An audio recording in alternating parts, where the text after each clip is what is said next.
knowing our track record. I tell you what, he's got some front, hasn't he, today, Mario? You thought he would have rang in with a late flu or early. Yeah, Mario, as the Dutchman on this panel, we've got to go to you first. How much was this Arsenal being brilliant, and how much was this PSV being bad?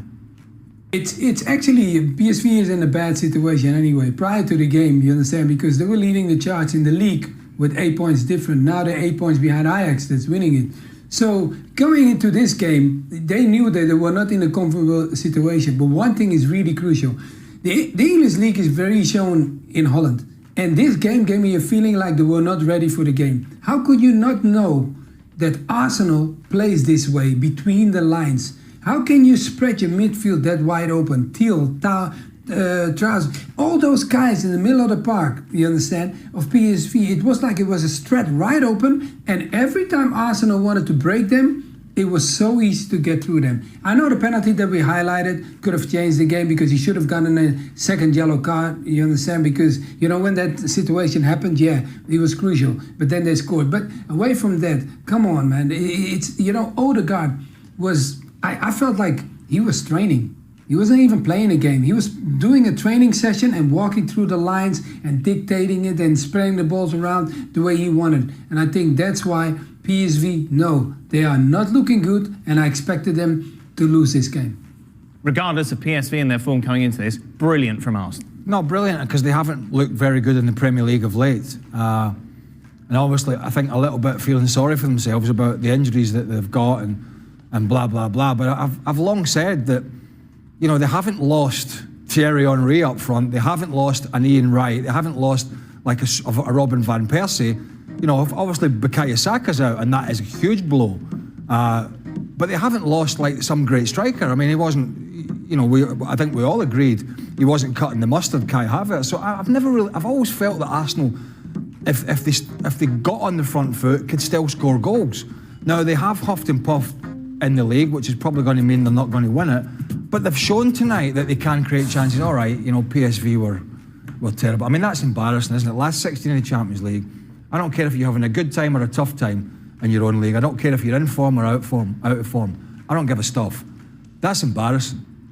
That is utterly embarrassing to be as open to lose 7 goals at home against a side that have been mediocre recently, with some of their best players out. Albeit they are a better team, they are a better squad, and they have a bigger budget. If you lose by 3 or 4, that's a bad day at the office. If you lose it by 7 at home, and it could have been worse, that's an absolute shambles. And, you know, Peter Bosz should be absolutely embarrassed about how his team performed tonight. As good as Arsenal were, at this level, when we're talking about losing 7 goals at home, that's a shocker, an absolute shocker. How are Juventus feeling? Looking at it overall, Ali, dream scenario. Next second leg, you don't need to go full steam, 7-1 up. Obviously, focusing now on Real Madrid or Atletico Madrid in the next round for Arsenal, but job done tonight.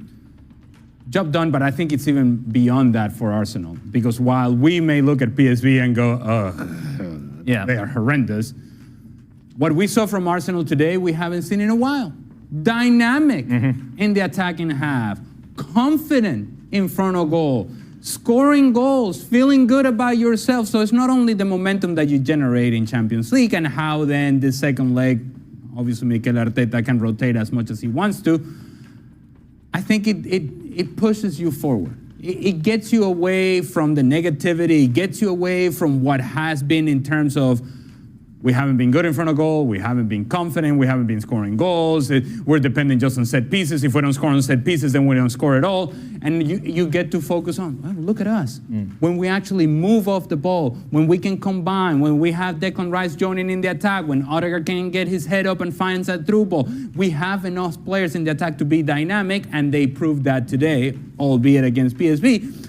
But I think if you're Arsenal, you don't care. You're excited about the fact that you looked like your old self. You looked confident. You looked dynamic. You looked explosive. And you haven't been that for a while. A word on Lewis Skelly. Arteta handled this right?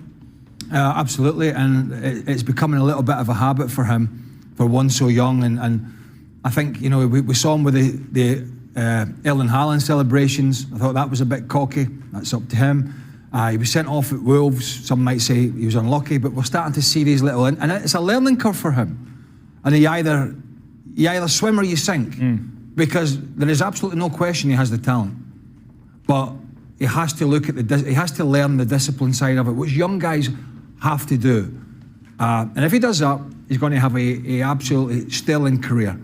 That being said, it was the correct call, absolutely, from Mikel Arteta. And by the way, the player that he brought on is a terrific player. Yeah. So it was a smart and it was a needy move. But he was lucky he was able to make that move. Yes, yeah, because he should have been off. He should have been off. Mario, of course, you came onto the scene as a teenager. How difficult is that learning curve that Luis Skelly's going through at the moment? And has Arteta handled it right today? Yeah, it was smart, like Greg said. You understand, you take him off, and you also explain certain things to players. When they're that young, you explain to him in the situation you're in. You have to be smart, because clearly you could see that, it should have been a second yellow for him. But on the other side, in the development, when things like this happen, it's also sometimes better to let it happen early in your career, because then you manage to learn from it.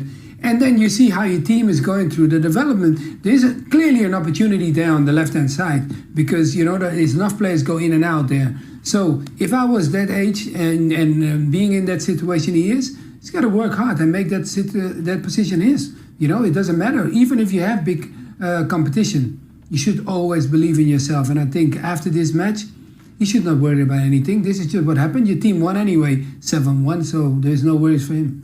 But there's a good learning curve, because they're playing PSV tonight. Yeah. He got away with it. And even if he'd been sent off, they might not have won 7, but they still have won this game, because that PSV were so bad. But when they go to the next stage, and they will, the two teams that they may come up against. How dare you question PSV's potential?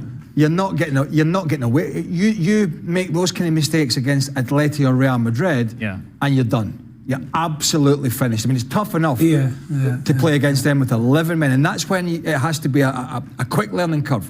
Okay, got away with it tonight. It was PSV. We hammered them. Cannot, if he plays against one of the other two in the quarterfinals, cannot be making the same decisions, because that will cost his side a place potentially in the semi-final.